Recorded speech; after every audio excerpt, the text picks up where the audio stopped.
दोस्तों, आप इस वक्त देख रहे हैं दुनिया में किस तरह से जंग के बादल मंडरा रहे हैं और दुनिया के एक हिस्से में जहां पर फ़िलिस्तीन के ऊपर इज़राइल की जारी है।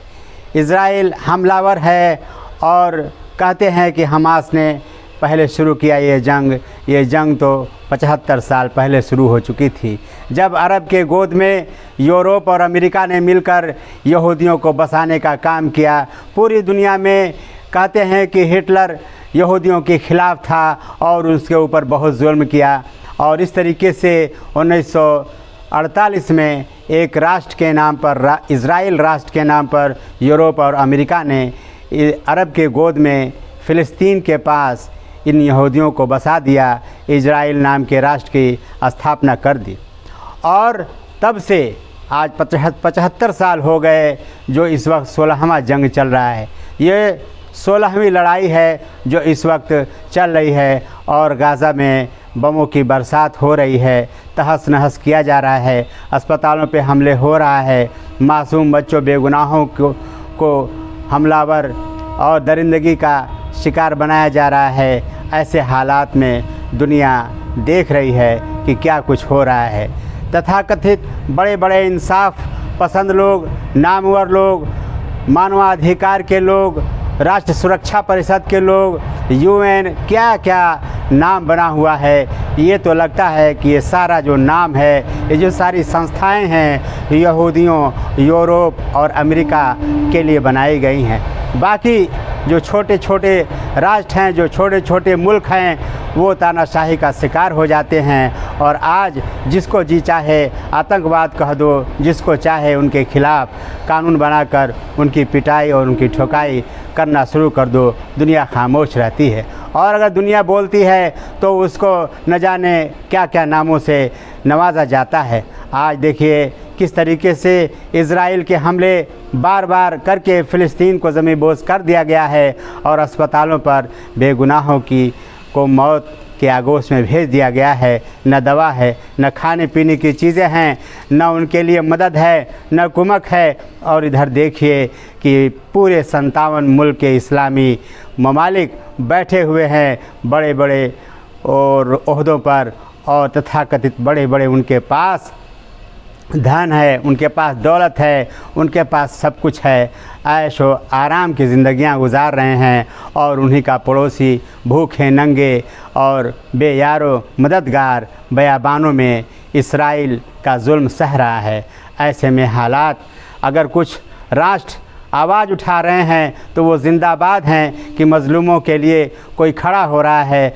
मैं कितना नाम लूँ, लेकिन अफसोस होता है कि जब 1948 और 47 में इसकी बुनियाद पड़ी और वहाँ से यहूदियों के इज़राइल नाम का एक राष्ट्र कायम हुआ और जब जब लड़ाइयाँ लड़ी गई तब ये देखने में आता है, इतिहास गवाह है और तारीख़ के सफ़हात इसके गवाही देते हैं कि जब जब लड़ाइयाँ हुई, जब जब जंग हुआ तो जंग बंद हुआ और कुछ न कुछ आगे इज़राइल बढ़ गया और इस्राइल बढ़ते बढ़ते और फ़िलिस्तीन सिमटते सिमटते आज गाज़ा पट्टी के नाम से चंद किलोमीटर और चंद मुरब्बा मील इलाके का फ़िलिस्तीन रह गया है और उसे भी मिटाने के दर पे यूरोप और अमेरिका लगा हुआ है।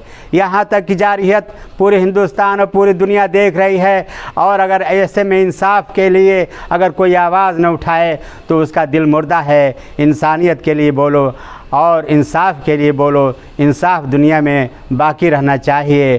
क़यामत आने वाली है। यह क़यामत यही निशानियां हैं कि जालिम जुल्म करता रहेगा और बाकी लोग अपने फ़ायदे के लिए उसके हाँ में हाँ मिलाते रहेंगे। यही तो देखने को शायद मिल रहा है कि ये देखिए अरब के लोग बैठे हुए हैं और उधर गाज़ा में किस तरीके से दरिंदगी जारी है। कितने किलोमीटर रोज़ हर जंग में कब्ज़ा होता चला गया, इस्राइल आगे बढ़ता चला गया, उसकी सरहदें बढ़ती चली गई और फ़िलिस्तीन सिमटता चला गया। ये क्या जुल्म है और क्या ज़्यादती है, कहाँ इंसाफ है, इसके ऊपर कौन बोलेगा।